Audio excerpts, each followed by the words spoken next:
Marley was dead to begin with. There is no doubt whatever about that. The register of his burial was signed by the clerk, the clergyman, the undertaker, and the chief mourner. Scrooge signed it. Old Marley was as dead as a doornail. Scrooge and Marley were partners for I don't know how many years. Scrooge never painted out old Marley's name above the sign that said Scrooge and Marley. And Scrooge was his sole executor, his sole administrator, his sole friend, and his sole mourner. There the sign stood years afterward above the warehouse door. Scrooge and Marley. Sometimes people new to the business called Scrooge Scrooge, and sometimes Marley. He answered to both names. It was all the same to him. Oh, but he was a tight-fisted hand at the grindstone Scrooge. A wrenching, squeezing, clutching, scraping, covetous old sinner. Nobody ever stopped him in the street to say, my dear Scrooge, when will you come to see me? No, never happened. No beggars implored him to bestow a trifle. A trifle, sir? No, never. No children asked him for the time. No man or woman ever once inquired the way to such and such a place. Even the blind men's dogs appeared to know him, and when they saw him coming on, would tug their owners up courtyards with a growl.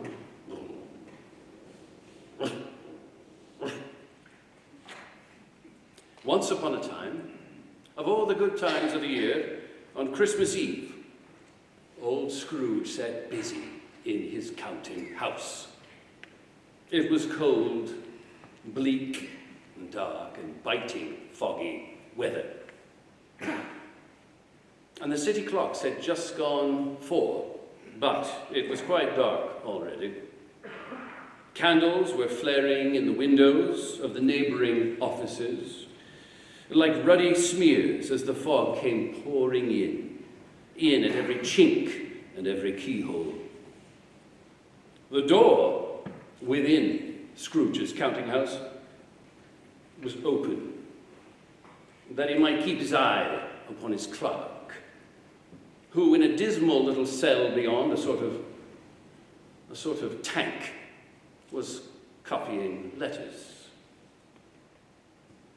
Scrooge had a very small fire, but the clerk's fire was so very much smaller, that it looked like one coal, but he couldn't replenish it, for Scrooge kept the coal box in his own room. And so surely as the clerk came in with the coal shovel, the master predicted that it would be necessary for them to part. Wherefore, the clerk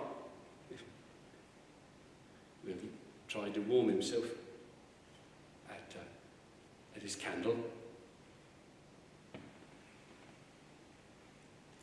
"A Merry Christmas to you, Uncle," cried a cheerful voice.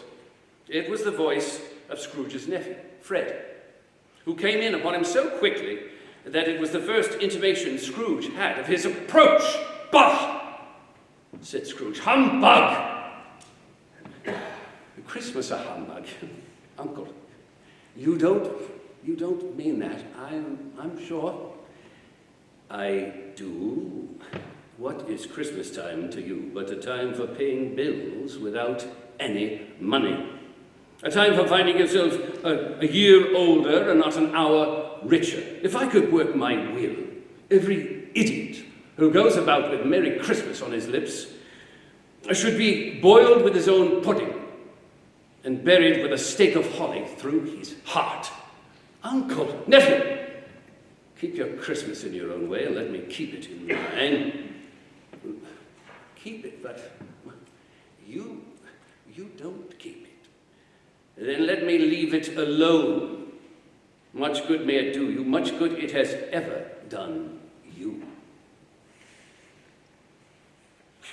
Well, there are many times from which I might have derived some good, by which I have not profited, I dare say.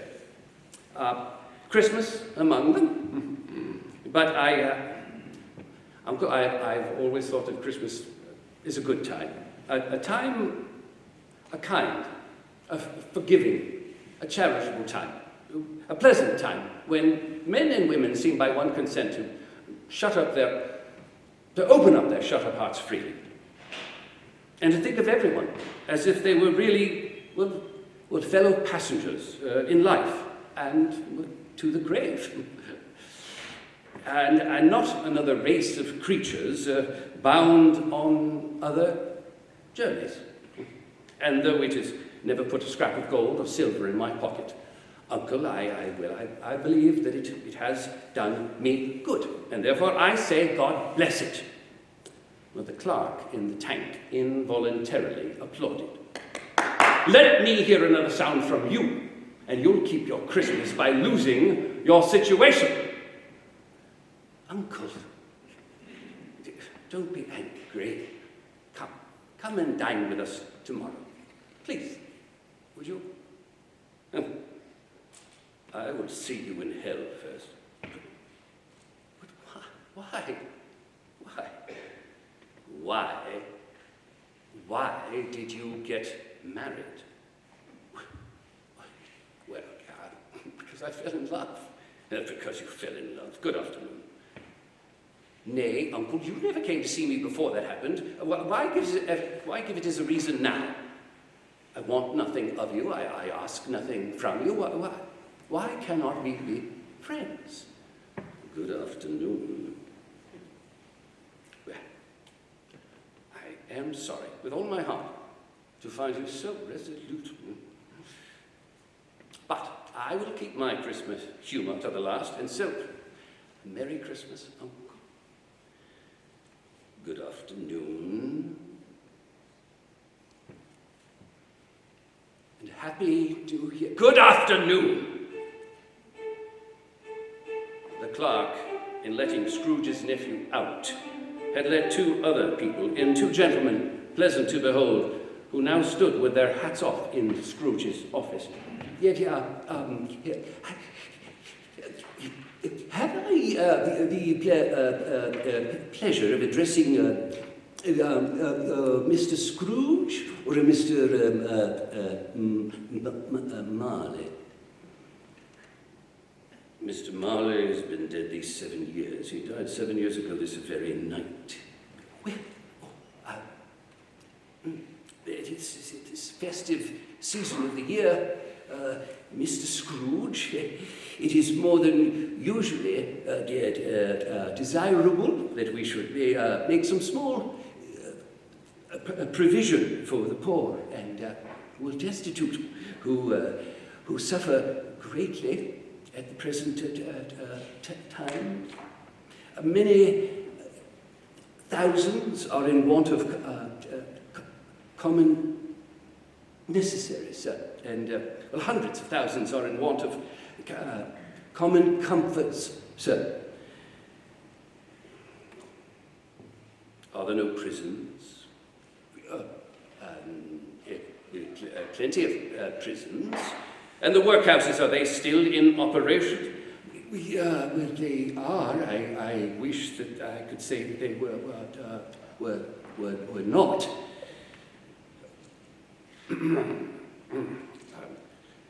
Mr. Scrooge, said the other gentleman, a few of us are endeavouring to raise a fund to buy the poor some meat and drink and means of warmth.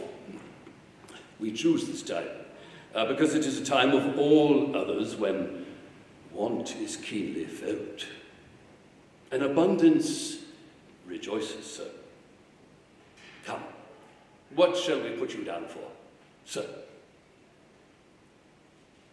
Nothing.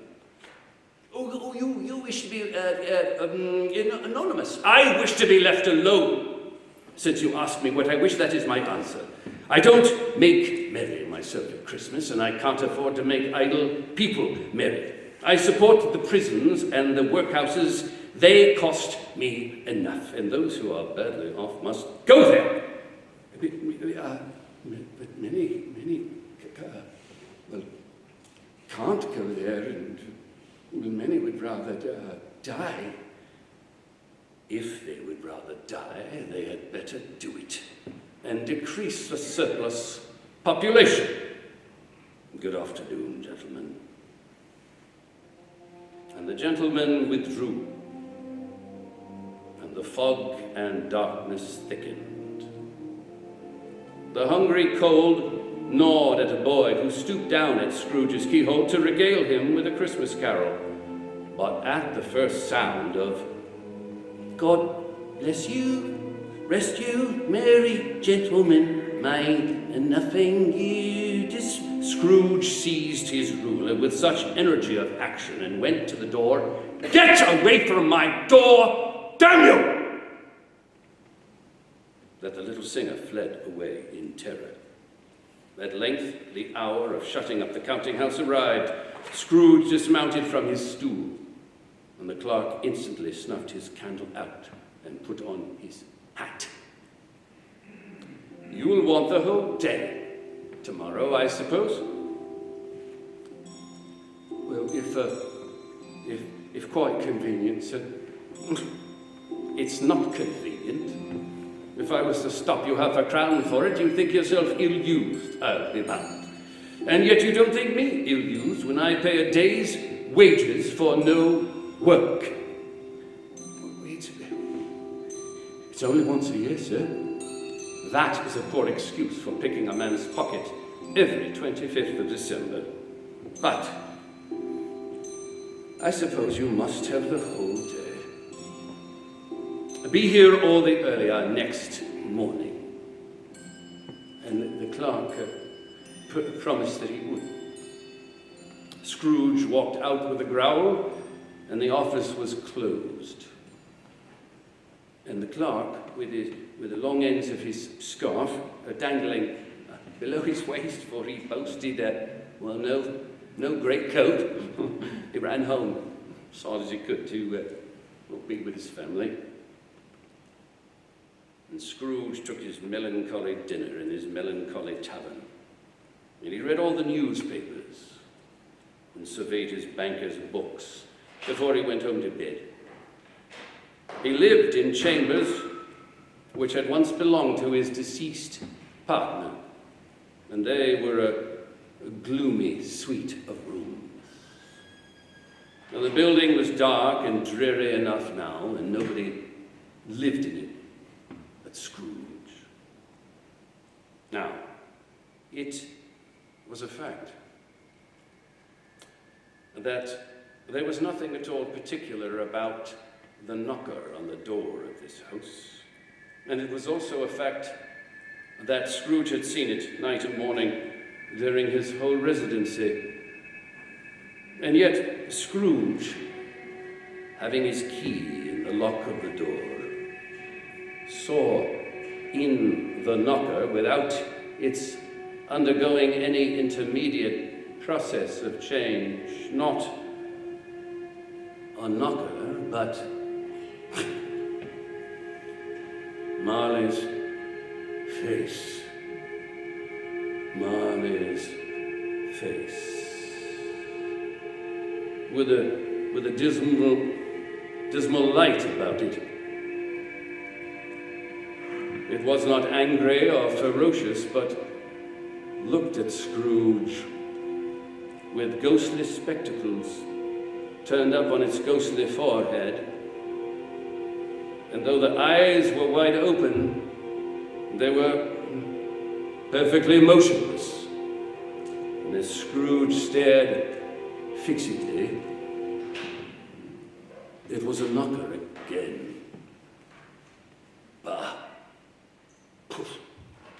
he said, and closed the door with a bang. "Bah!" And the sound resounded through the house like thunder. Scrooge fastened the door and walked across the hall and up the stairs. The recollection of the face prompted him to walk through his house and rooms to see that all was right. Sitting room, bedroom. All was as it should be. Nobody under his chair. A small fire in the grate, courtesy of the charwoman, as expected. Nobody in the closet.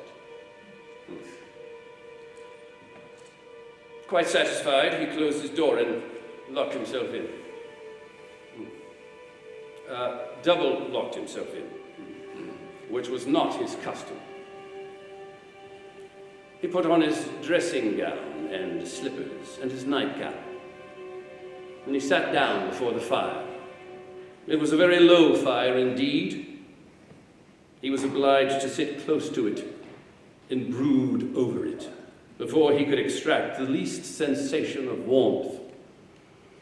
And with his head back in his chair, his glance happened to rest upon a bell, a disused bell that hung in the room for some purpose long forgotten.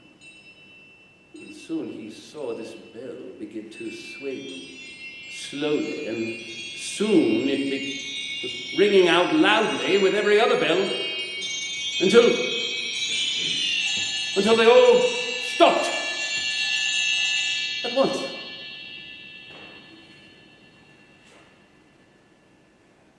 And then came a clanking noise deep down below, as if some person were dragging heavy chains across the empty wine casks in the cellar. He heard the noise much louder coming up the stairs, and then coming closer outside the door, and then it came in through the door and passed into the room and was there before his eyes. The very same face. Marley, in his usual waistcoat and boots. A long chain was clasped about him and wound about him like a tail. It was made of cash boxes and keys, padlocks, ledgers, deeds, and heavy purses wrought in steel. And his body was transparent, so that Scrooge, looking through the waistcoat, could see the two back buttons on the back of his coat. Scrooge had often heard it said that Marley had no bowels, but he had never believed it until now. And though he felt the phantom's death cold eyes and noticed the kerchief bound about his head and chin, Scrooge uttered, "Well, who are you?"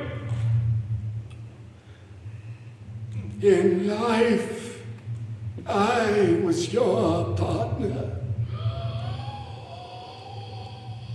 Jacob Marley. What do you want with me? Much. You don't believe in me. I don't? Why do you doubt? Your senses.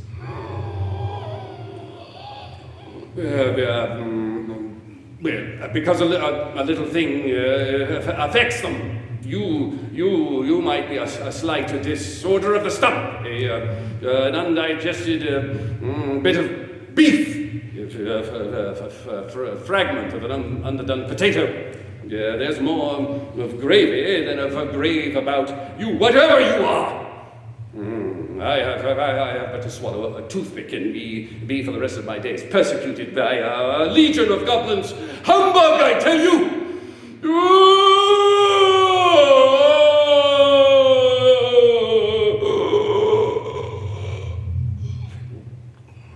frightful sound sent Scrooge from his chair.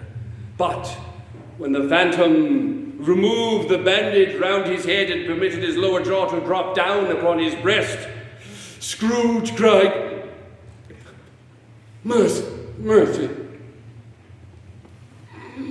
Man of the worldly mind, do you believe in me? Or not? I do.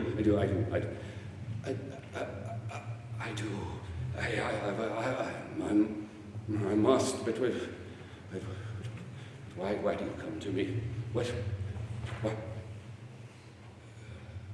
It is required of every man that the spirit within him should walk abroad among his fellow humans.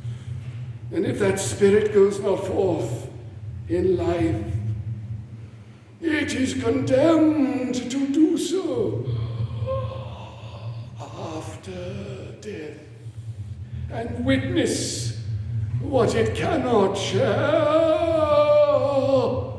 but might have shared on earth, and turned to happiness.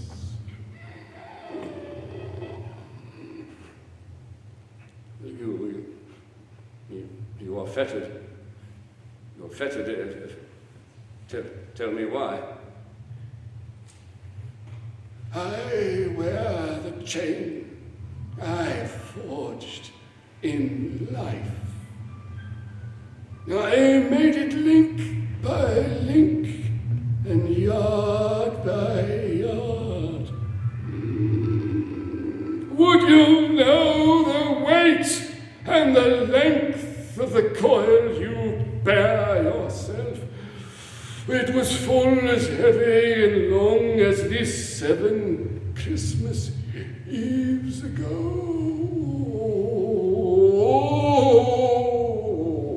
You have labored on it.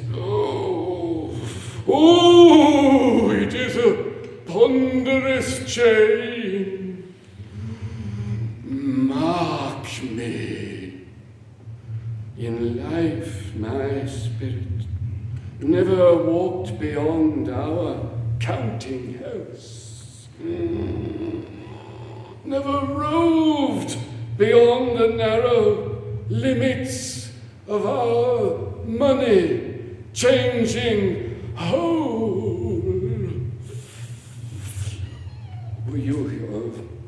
You were always a good man of business, Jacob.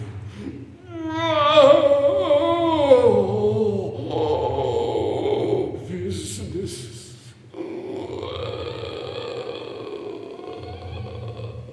Mankind was my business. The common welfare was my business. Charity, mercy,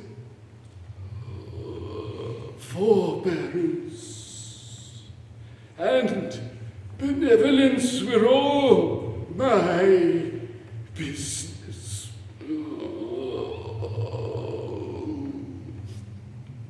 And he held up his chain at arm's length, as if it were the cause of his unavailing grief, and he flung it heavily to the floor. Hear me! My time is nearly gone. I am come tonight to warn you that you have yet a chance of escaping my fate, Ebenezer. You were always a good friend, Jacob. You will be haunted by 3 spirits. Without their visits, you cannot hope to shun the path I tread. Expect the first when the bell tolls one. Couldn't I take them all at once and have it over with? Expect the second on the next night at the same hour. The third upon the next night when the last stroke of 12 has ceased to vibrate. And the apparition walked backward from him, and at every step he took, the window raised itself a little, so that when the spectre reached it, it was wide open. But look you here, that for your own sake you remember what has passed between us. And the ghost then floated out of the window into the bleak night. And Scrooge saw that the air was filled with phantoms, wailing and moaning in misery, and every one of them wore chains like Marley's ghost, crying piteously. And in their misery they sought to assist those in need, but had lost the power forever. The creatures faded into the mist, or the mist enshrouded them, and the night returned to the cold and the fog. And Scrooge closed the window. And he tried to say, hum, but somehow his lips would not permit the second syllable. And from the emotion he had undergone, or the glimpse of the invisible world, or the conversation with the ghost, or the lateness of the hour, he staggered toward his bed. And he fell asleep upon the instant.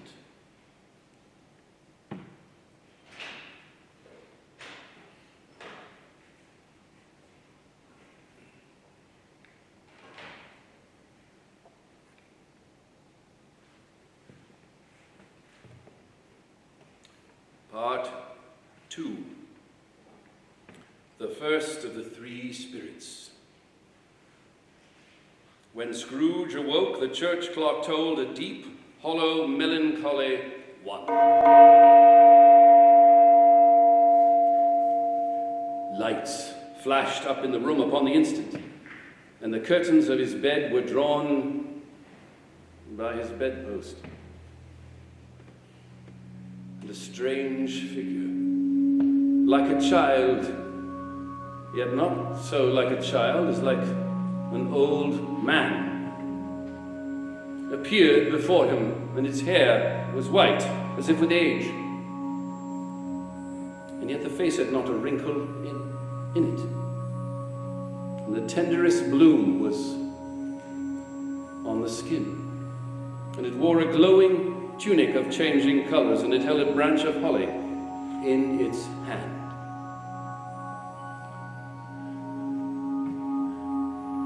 Are you the spirit whose coming was foretold to me?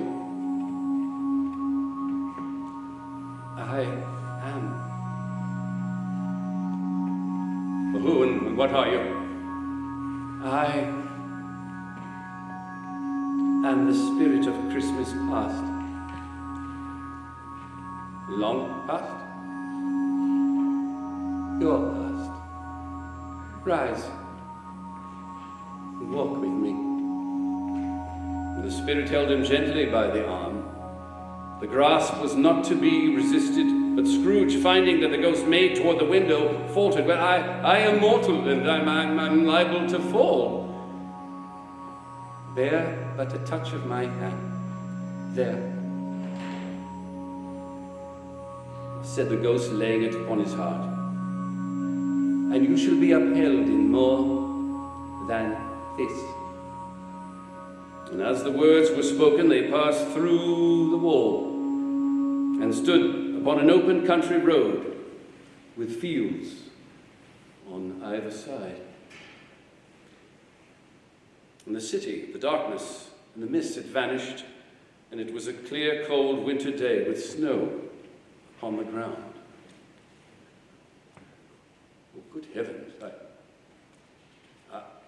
I was a boy here, said Scrooge. And Scrooge's senses recalled 1,000 things, floating in the air, each one connected with 1,000 thoughts, and hopes, and joys, and cares, long, long forgotten. And they walked along the road, and Scrooge recognized every gate and every tree, until a little town appeared with its bridge and its churches and its singular river. And they soon approached a mansion of dull red brick, with a little cupola on the roof, and there was a bell hanging in it. And this was my old school. And Scrooge heard the gladness and the shouts of the boys rejoicing to go home for the slowly fade away. The school is not quite deserted. A solitary child, neglected by his friends, is left there still. And entering the dreary hall, the ghost and Scrooge found a long, bare, melancholy room, and there was a lonely boy reading by a feeble fire. These are the shadows of things that have been. They have no consciousness of us. And Scrooge sat down to see his poor forgotten self, as he once was. And he wept. What is the matter? Nothing.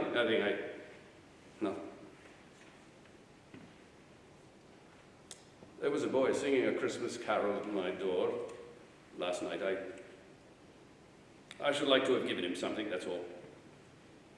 And the ghost smiled thoughtfully and waved its hand. Let us see another Christmas.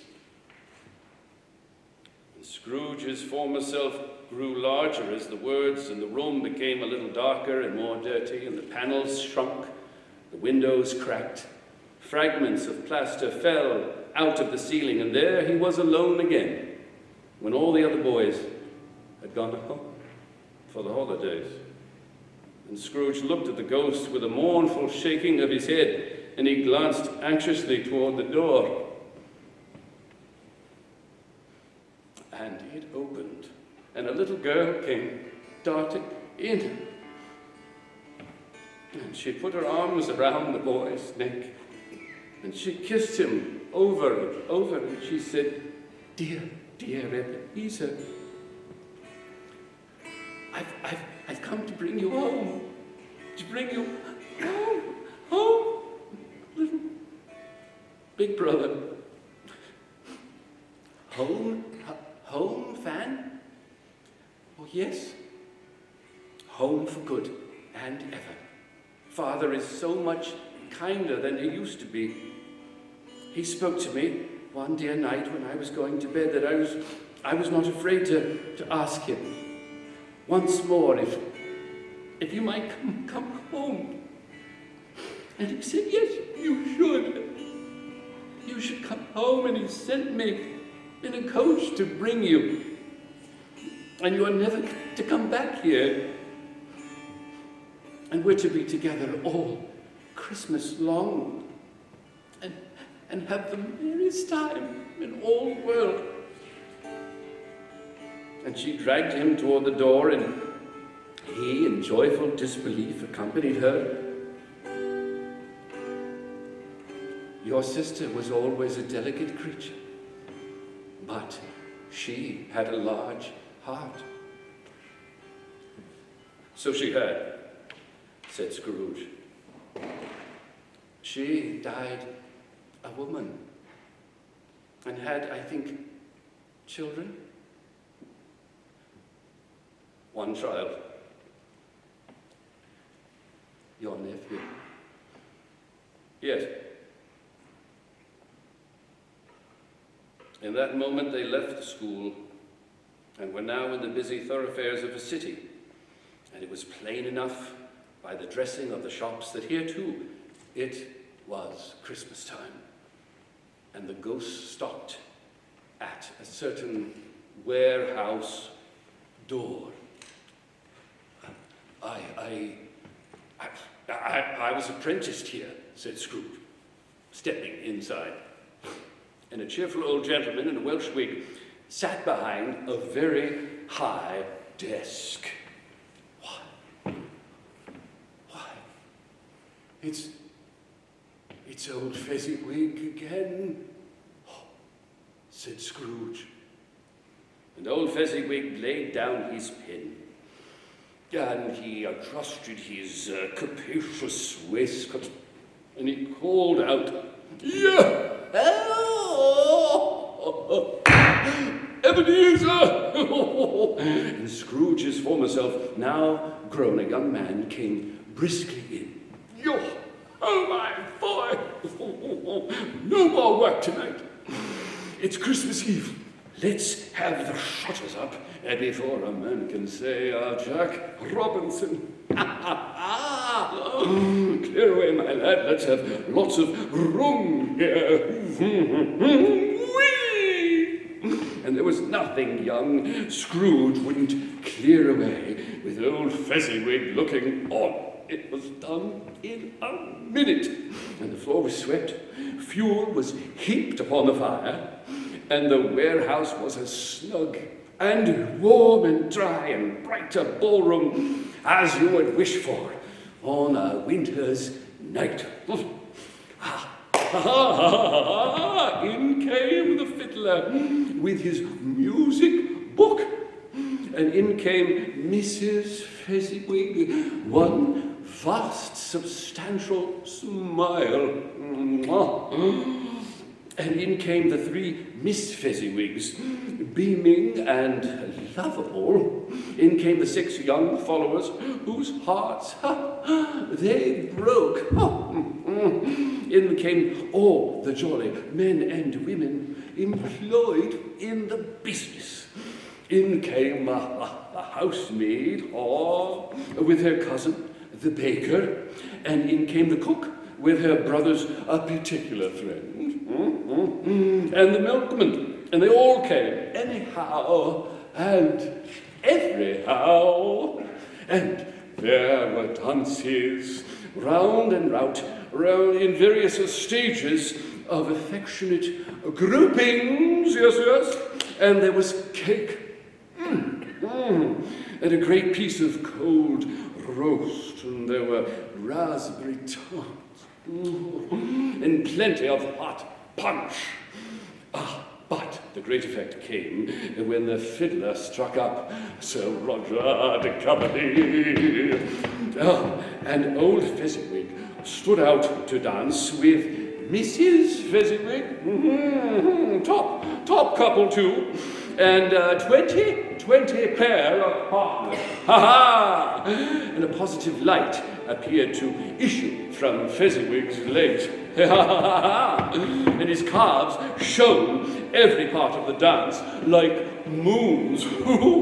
And when old Fezziwig and Mrs. Fezziwig had gone through the dance together and retire, both hands to your partners, bow, curtsy, corkscrew, then thread the needle, and then back again to your place.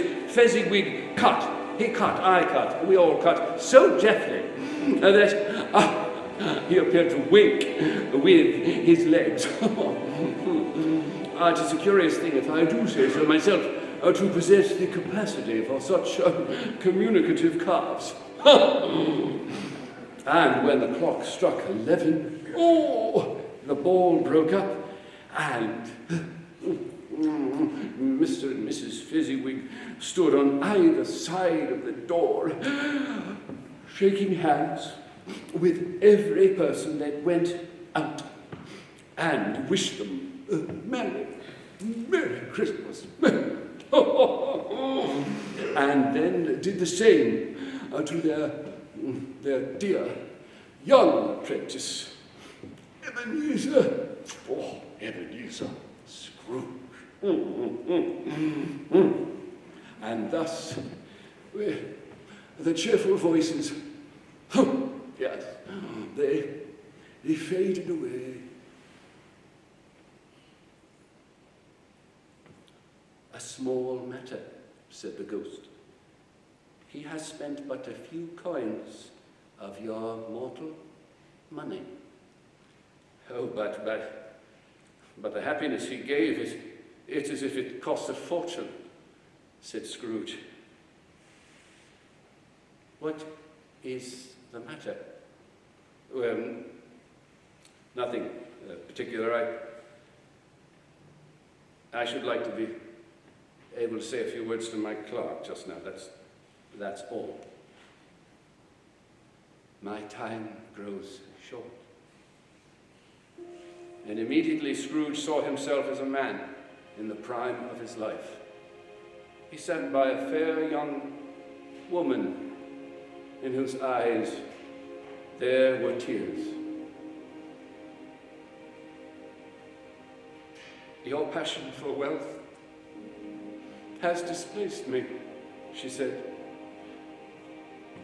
"There is nothing so condemned in this world as the pursuit of wealth," said the man Scrooge knew to be his younger self.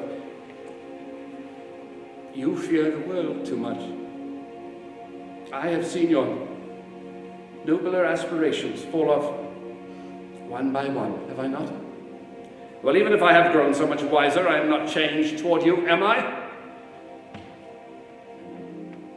"Our agreement was made when we were both poor and content to be so. And that which promised happiness when we were one in heart is fraught with misery now, and so I release you." Have I ever sought release? In words, no. Never. Well, in what then? Your changed nature, your altered spirit.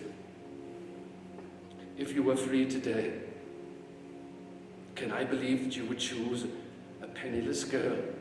You would not. After a brief time, you will dismiss any recollection of us gladly, as an unprofitable dream from which it happened well that you awoke. And so I release you with a full heart.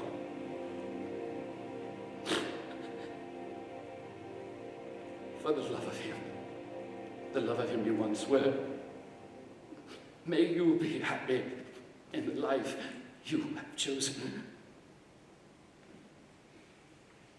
And she left him, and they parted. Spirit, show me no more. Remove me from this place. These are the shadows of things that have been. They are what they are. Remove me. Take me back. Haunt me no longer. Why do you delight to torture me? And Scrooge struggled with the spirit, attempting to put out its light. But he was overcome with emotions and exhaustion and drowsiness, and the vague surprise at finding himself sinking down upon his bed and into a heavy sleep.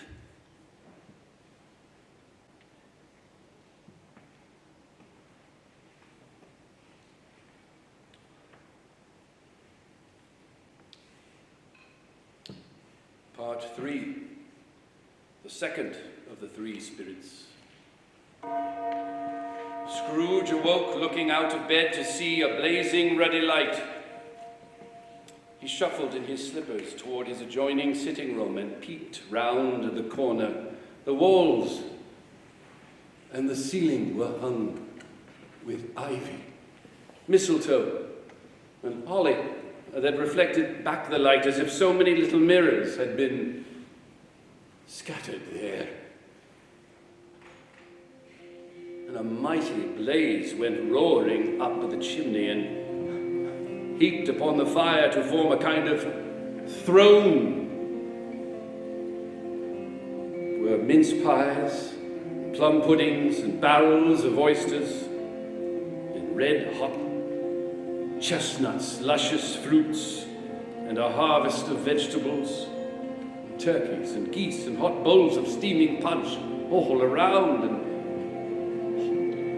And there sat a glorious giant, holding a glowing torch, and Scrooge stood in its light, and he hung his head before this spirit. Come in, and know me better, man. I am the ghost of Christmas present. Look upon me. And it was clothed in one simple deep green robe, and its feet were bare, and on its head it wore a holly wreath set with shining icicles. You have never seen the like of me before, Yeah. Never, said Scrooge. And the ghost of Christmas present rose before him. Conduct me where you will, Spirit, and what you have to teach me. Touch my robe. Scrooge held it fast, and the room and all its contents vanished instantly, and they stood in the busy city streets on Christmas morning, and the sky was gloomy with a dingy, chilly mist, and Scrooge and the ghost passed on invisible straight to Bob Cratchit's, and there at the door the spirit blessed the dwelling with the sprinkling of his torch. And then up rose Mrs. Cratchit, dressed poorly, but well worn with brave ribbons, which are cheap and make a goodly show. As she laid the tablecloth, assisted by a Belinda Cratchit, second of her daughters, also brave in ribbons, while Master Peter plunged a fork into the saucepan of potatoes. It's okay, Peter. Getting the corners of his father's monstrous shirt collar conferred upon his son in honor of the day into his mouth. And now two smaller Cratchits came tearing in, screaming that outside they had smelled the goose, basking in thoughts of sage and onion. And these young Cratchits danced about the table, while Peter blew the fire until the potatoes, bubbling up, knocked loudly at the saucepan lid as if to say, peel me. Peel us all, we are potatoes, and we want to be peeled. Whatever has got your father then? Said Mrs. Cratchit. And Tiny Tim. Martha was late last Christmas Day. Oh, here's Martha, mother, said the young Belinda. Why, bless your heart alive, my dear, how late you are, said Mrs. Cratchit, kissing Martha a dozen times. Well, never mind. So long as you come. Sit me down before the fire, my dear, and have a warm, Lord bless you. Oh, no. Yeah, Father's coming, cried the children. Hide, Martha, hide! And so Martha hid herself, and in came Bob, with Tiny Tim upon his shoulder. Alas for Tiny Tim, he bore a little crutch, and had his limbs supported by an iron frame. Why, where's our Martha? Said Bob Cratchit. She's not coming. Not coming? On Christmas Day? And Martha didn't like to see him disappointed, so she came out from behind the closet door and ran into his arms.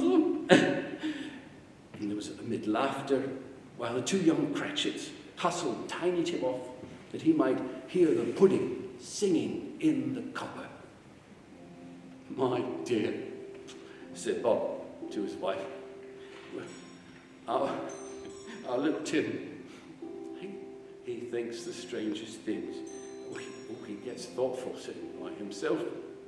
He told me, coming home, that he hoped the people saw him in the church with his crutch, as it might be pleasant to them to remember on Christmas Day who it was who made lame folk walk and blind men see. He said, "He's growing strong and hearty, my dear." And the boy's active little crutch was heard upon the floor, and back came Tiny Tim, escorted by his brother and sister, to a stool by the fire, while Peter and the two young Cratchits went to fetch the goose. And such a bustle ensued that you might have thought a goose, the rarest of all birds, and a feathered phenomenon.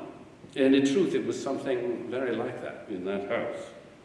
Mrs. Cratchit made the gravy with a little saucepan hissing hot, and Peter mashed the potatoes with incredible vigour, and Belinda sweetened up the applesauce. Martha dusted the hot plates, and Bob took Tiny Tim to a corner of the table to have beside him, and the two young Cratchits, well, they set dishes for everyone. And then came a breathless pause, and when the long-expected stuffing issued forth, one murmur of delight arose all around, and Tiny Tim beat upon the table with the handle of his knife. Hurrah! And there never was such a goose cooked, eked out by applesauce and mashed potatoes. It was a sufficient dinner for the whole family. My dear, said Bob, well, this is your greatest achievement since our marriage. And at last the table was cleared, and the fire was made up, and then all the Cratchits drew round, and Bob served out a hot mixture of punch, and while the chestnuts on the fire sputtered and crackled. And a Merry Christmas to us all, my dears, said Bob. God bless us. God bless us, everyone, said Tiny Tim, the last of all. He sat very close to his father's side. Upon his, he's always just about to sing, upon his little stool, and Bob held his withered little hand in his, as if he loved him and wished to keep him by his side, and dreaded that he might be taken from him. Spirit, said Scrooge with an interest he had never felt before, tell me if Tiny Tim will live. I see an empty seat in the poor chimney corner, and a crutch without an owner carefully preserved. If these shadows remain unaltered by the future, the child will die. No, kind spirit, say he will be spared. If he be like to die, he had better do it and decrease the surplus population.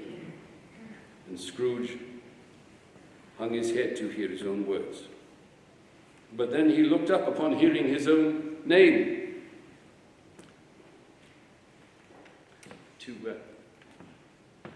To Mr. Scrooge, said Bob Cratchit, raising his glass, the founder of the feast. The founder of the feast, indeed, said Mrs. Cratchit. I wish I had him here. I'd give him a piece of my mind to feast upon, and I'd hope he'd have a good appetite for it. My dear, the children, it should be Christmas Day on which one drinks the health of such an odious, stingy, hard, unfeeling man as Mr. Scrooge. Well, you know he is, Robert. Nobody knows it better than you do, poor fellow. My dear, it's Christmas Day. I'll drink his health for your sake, not for his. Long life to him. He'll be very merry and very happy, I have no doubt.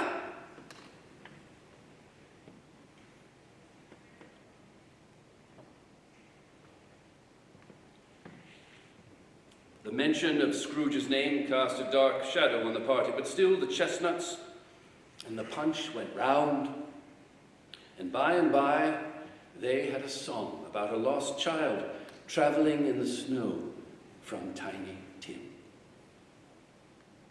Little match girl, out with the night, your matches glow forever bright, forever you are, now sees your light, surely we know to do what's right. There was nothing of high mark in this. They were not a handsome family. Their shoes were waterproof, far from waterproof. Their clothes were scanty, but they were happy and grateful and contented with the time. And when they faded out in the bright sprinkling of the Spirit's light, Scrooge kept his eye on Tiny Tim until the last. It was getting dark and snowing pretty heavily. The Spirit did not tarry here, but bade Scrooge hold his robe and sped out to the sea. And looking back, Scrooge saw the last of the land and a frightful range of rocks behind them. And his ears were deafened by the wind thundering the water as it rolled and roared and raged below. Built upon a dismal reef of sunken rocks, some leagues or so from shore, there stood a solitary lighthouse. Great heaps of seaweed clung to its base, and seabirds seeking shelter from the wind.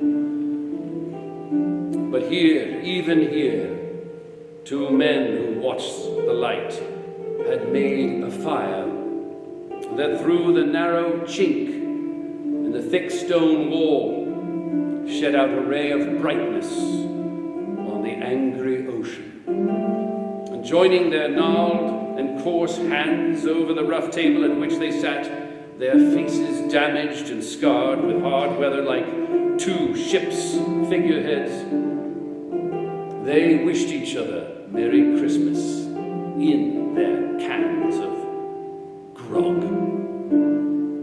And the ghost sped on above the dark and heaving sea,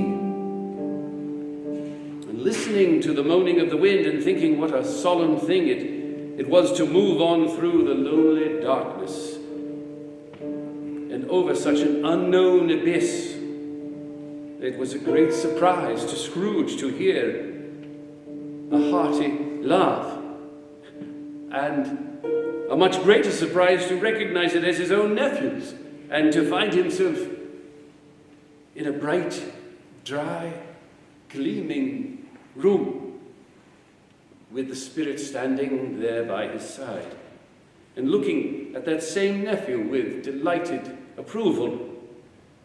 And when Scrooge's nephew laughed in this way, holding his sides and rolling his head and twisting his face into the most extravagant contortions, Scrooge's niece by marriage laughed as heartily as he. And their assembled friends all roared out ridiculously so.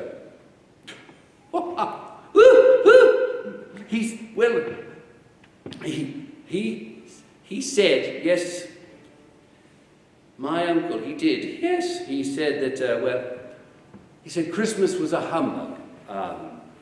And I tried, but I couldn't get him to join us tonight. Well, more shame for him, Fred, said Scrooge's niece. I have no patience for him. Well, he's not so pleasant as he might be, said Fred. But I'm sorry for him. I couldn't be angry with him if I tried. I mean, he takes it into his head to dislike us, and he won't come to dine with us. I'm sure he loses pleasanter companions than he can find in his own thoughts. And I mean to give him the same chance every year, whether he likes it or not, for I pity him, that he may rail at Christmas till he dies, but he can't help it. And so I defy him. After tea, they had some music, and for they were a musical family. And Scrooge's niece, she played well upon the harp and played a simple little tune, a song Scrooge recalled his dear sister once played. And Scrooge thought that if he could have listened to it long ago, he might have cultivated a kindness of life for true happiness, and not resorted to the path that had buried Jacob Marley.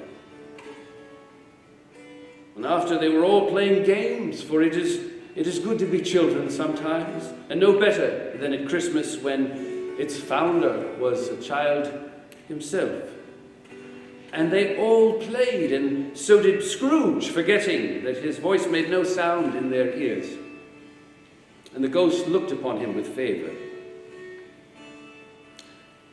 Well, a Merry Christmas, said Fred to his friends, and a very happy New Year to the old man, my uncle, whatever he is. He wouldn't take it from me, but he may have it nevertheless. To Uncle Scrooge.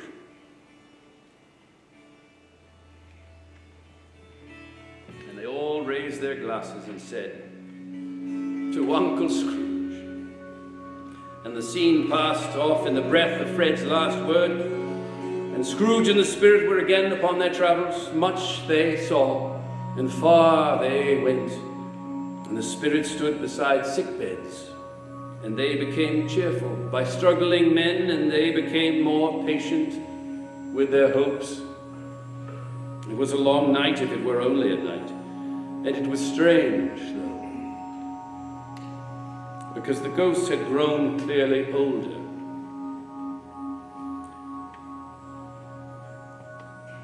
Are spirits' lives so short? Said Scrooge. My life upon this globe is very brief. It ends tonight. Tonight. Tonight at midnight. The time is drawing near. Forgive me, Spirit, if I am not justified in what I ask. But I see something not belonging to yourself at the base of your robe. Is it a foot or a claw? It might be a claw, for all the flesh there is upon it. And from the folding of its robes the Spirit brought 2 children, wretched, hopeless and hideous and miserable. And they knelt down at the Spirit's feet and clung upon the outside of its garment. Look here, man. Look upon the frightful and the wolfish, the meager, the ragged, where graceful youth should fill their features out, a shrivel effect twists and pulls them into shreds.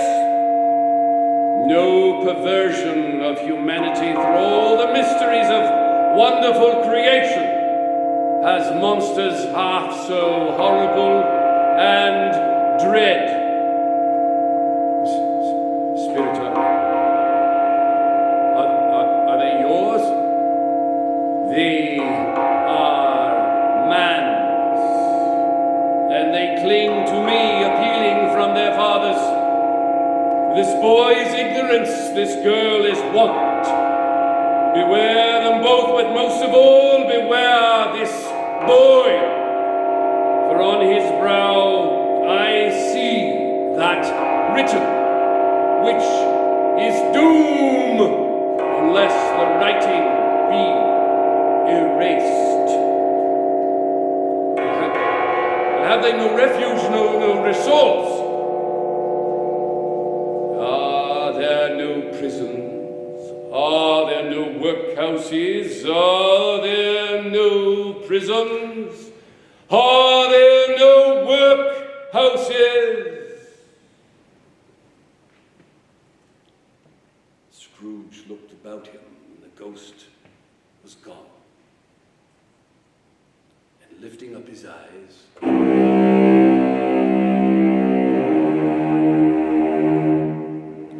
he beheld a solemn phantom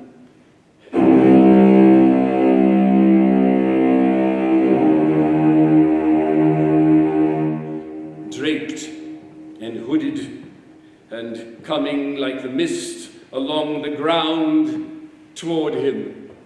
And Scrooge bent down upon his knees, for it was shrouded in a deep, dark garment which concealed its head and his face and his form, and left nothing of it visible but one outstretched hand.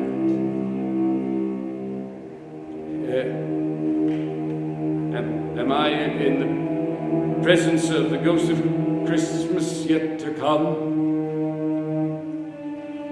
And the spirit did not answer, but pointed onward. And Scrooge felt his legs tremble beneath him as ghost of the future.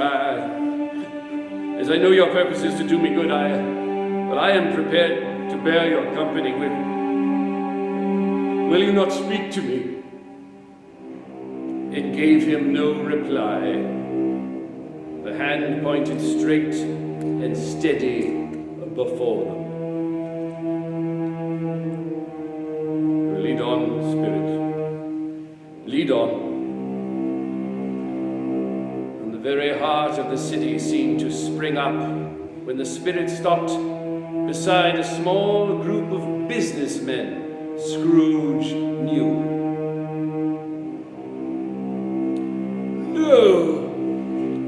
No, said a man with a monstrous chin. I don't know much about it either way. I only know he's dead. When did he die? Inquired another. Well, last night, I believe. I thought he'd never die. What's he done with all his money? Oh, well, left it to his company, no doubt. He hasn't left it to me. That's all I know. It's likely to be a very cheap funeral, for upon my life, I don't know anybody to go to it. Well, why on earth would anyone? But I don't mind going, if lunch is provided, for I must be fed. And Scrooge observed the gentleman stroll away, and he knew the men and looked to the spirit for an explanation. And the phantom glided on to an obscure part of town, to ways foul and narrow, and the houses wretched. And the alleyways disgorged their offences of dirt and life, and reeked with crime, with filth and misery. And far into this den of rank squalor there was a nasty little shop, where old rags and bottles, bones, and greasy debris were brought. Sitting by a charcoal stove made of old bricks was a grey-haired dealing rascal. Scrooge and the phantom came into the presence of this man, just as two women carrying heavy bundles, and then a tall, thin man in faded black slunk into the shop. Look here, old Joe. Here's your chance, said the first woman. If we haven't met here without meaning it, the charwoman, the laundress, and the undertaker. Well, you couldn't have met in a better place. Come into the parlour. And they all went behind a screen of rags, and the charwoman threw her bundle on the floor. Everyone has a right to take care of himself. He always did, the wicked old screw. Why wasn't he natural in his lifetime? If he had been, he'd have had somebody with him when he was dying there, instead of gasping out his last all by himself. Oh, never a truer word was spoke, said the undertaker. Well, it's a judgment on him. Well, it would have been a happier judgment if I could have laid my hands on anything else. Well, the undertaker produced his plunder first. A watch, a pair of cufflinks, and here's a pencil case. They were appraised by old Joe, who chalked up the sums for each item upon a wall. 8 shillings, and I won't give another 6pence if I was to be boiled alive. Next! Oh, the laundress was next. Well, sheets and towels, or two silver teaspoons and a pair of sugar tongs, and 4 boots.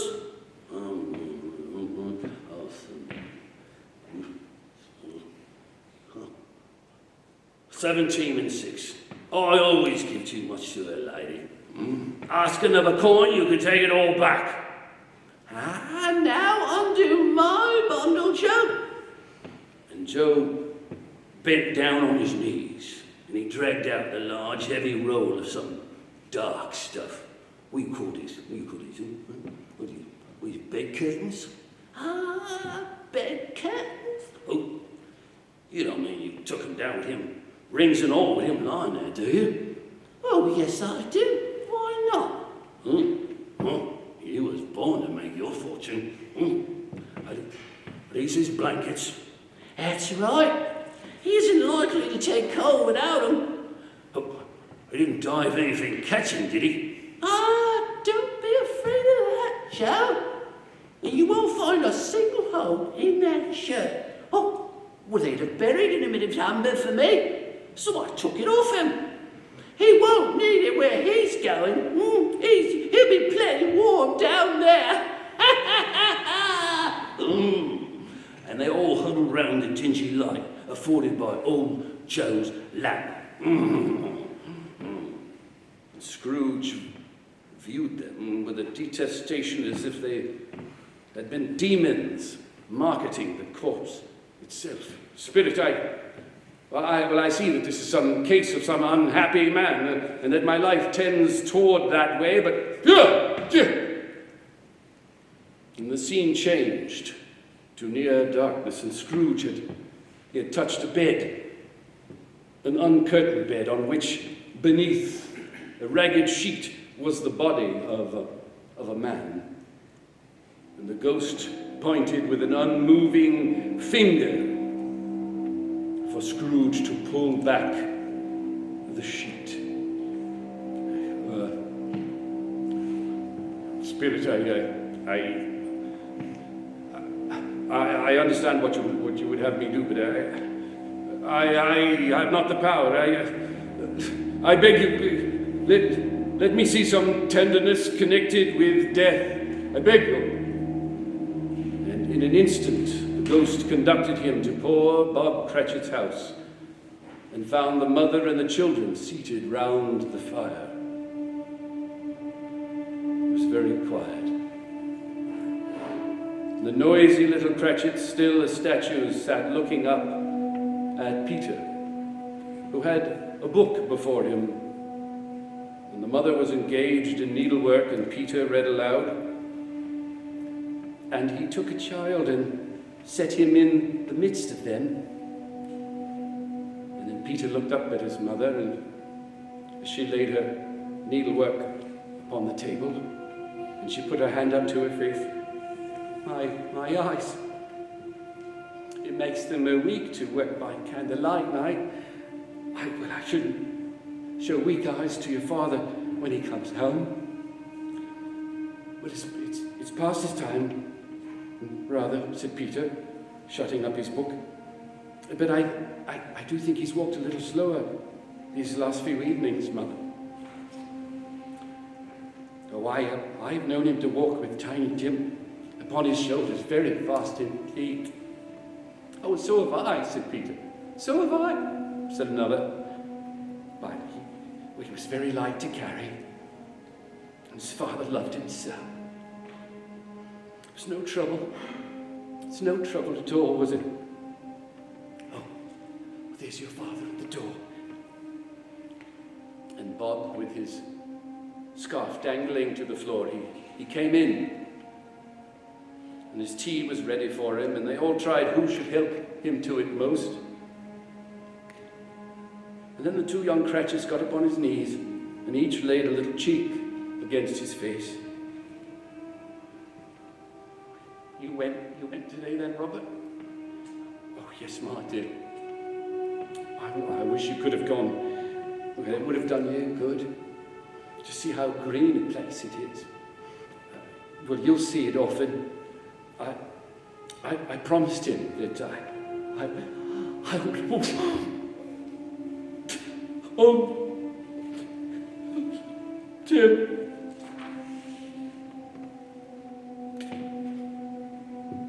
And he left the room and he went upstairs, which was lighted cheerfully, and it was hung with Christmas. And there was a child, a rather chair, set close to the child. And there were signs of someone having been there lately. And poor Bob sat down. And when he had thought a little and composed himself, he kissed his little boy's face. Spirit, said Scrooge, something informs me that our parting moment is at hand, and tell me what man who was that we saw lying dead.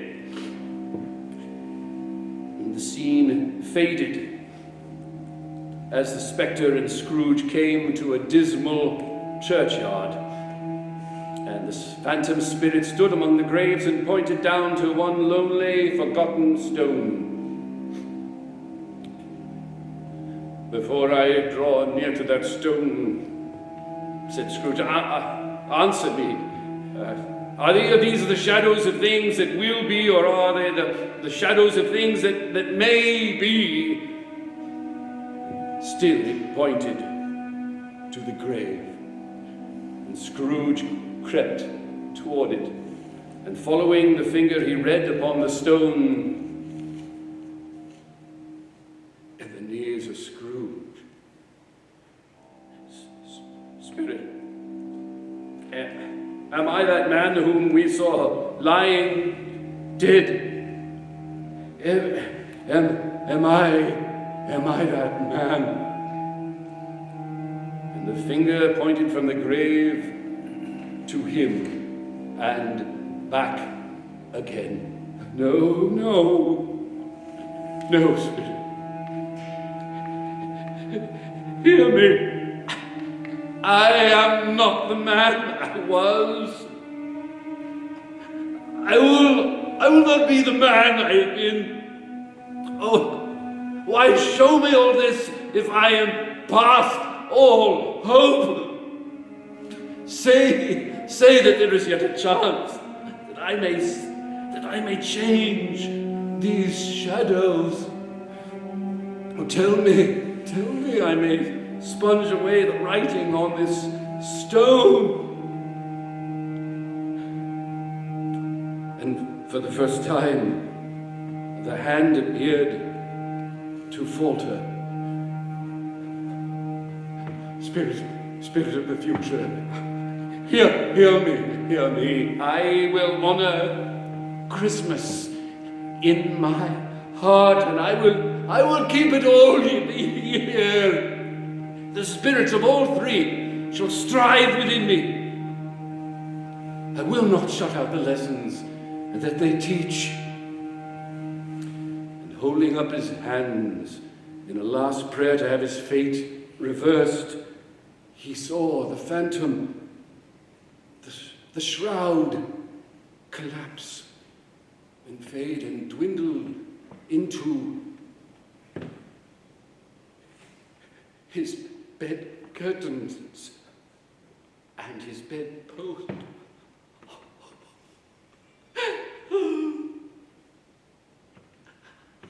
They are not torn down. They are here. Oh, my bed curtains. I am here. Oh, I am here. Oh, the shadows of the things that would have been. They may be dispelled. Oh, they will be. Oh, I know they will be. And the churches, they rang out with glee. And running to the window, he opened it, and he put out his head. And it was a clear, bright, golden day. And there, hello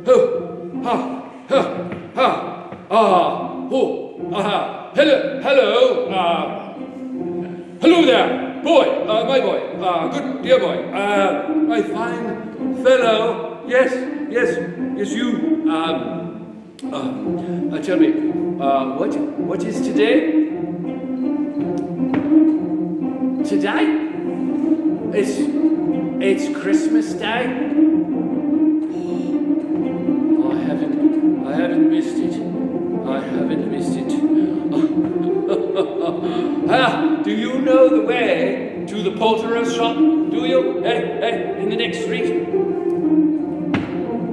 I should hope so.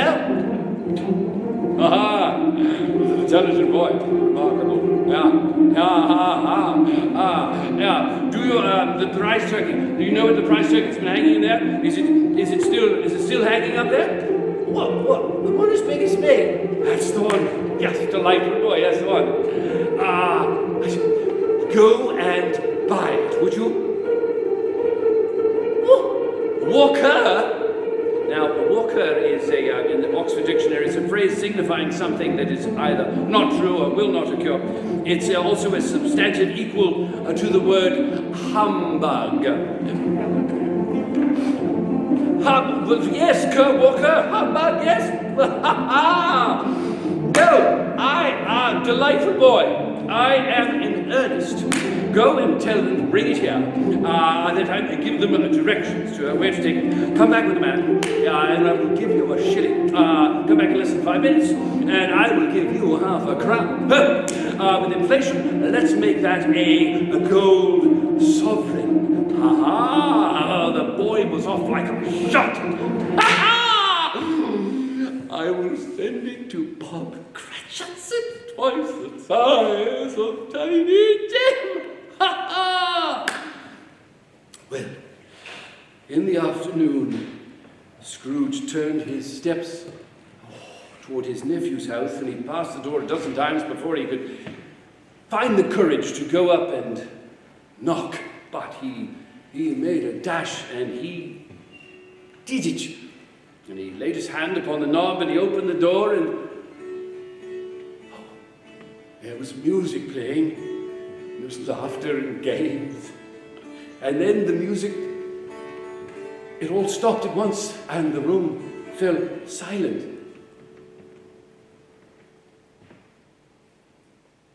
Uncle Ebenezer?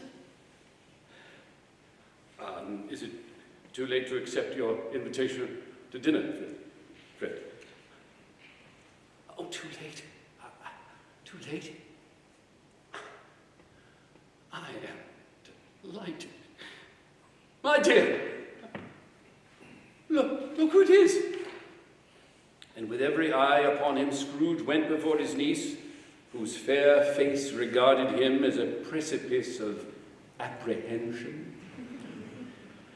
Can you forgive a pig-headed idiot after all these years?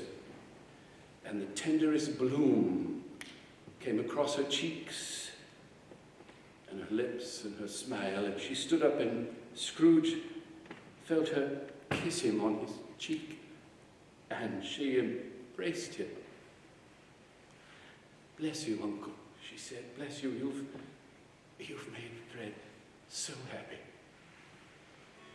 And the music returned, and in a moment Scrooge was dancing while the others cheered on, while everyone was dancing. It was a wonderful party, wonderful music, and wonderful happiness.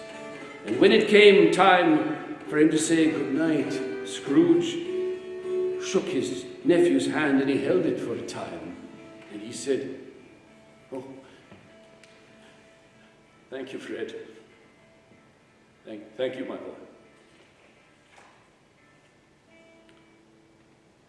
But he was early at the office next morning. The clock struck 9, no Bob Cratchit. 1:15, no Bob. He was full 18 minutes behind his time.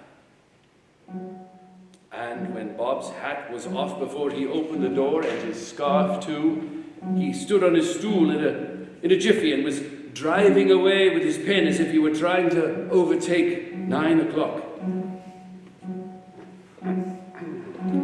"Cratchit, what do you mean by coming here this time of day?" said Scrooge, pretending to be his old self. "Oh, I am sorry, sir. I am behind my time, sir." "Oh, you are indeed. Step this way, sir, if you please." "Oh, it's only once a year, sir. It shall not be repeated. I was making rather merry yesterday."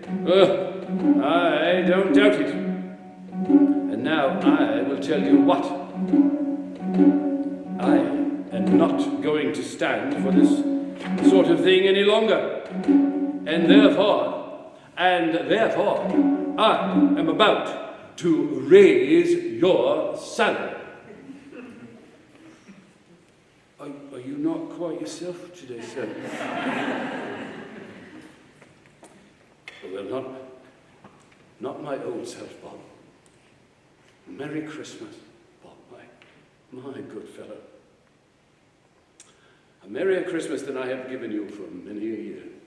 I owe you 1,000 apologies, my good fellow. I'd like to assist that family of yours, if you'll let me. And I think my old friend Jacob Marley would agree that it is time, that sign read Scrooge and Cratchit. Well, Bob's jaw was somewhat reminiscent of that of Marley's ghost. We'll talk it over a bowl of Christmas punch, Bob. And you build up that fire, and you go and you buy another coal shuttle before you even think about dotting another I. Oh, Cratchit, my good fellow. Scrooge was better than his word. He did it all, and infinitely more. And to Tiny Tim, who did not die, he was a second father. He became as good a man, as good a friend, as anyone ever knew. And it was always said of him that he knew how to keep Christmas well. May that be truly said of us and all of us. And so, as Tiny Tim observed, God bless us, everyone. Good night, and a very Merry Christmas and the happiest of all holidays to each and every one.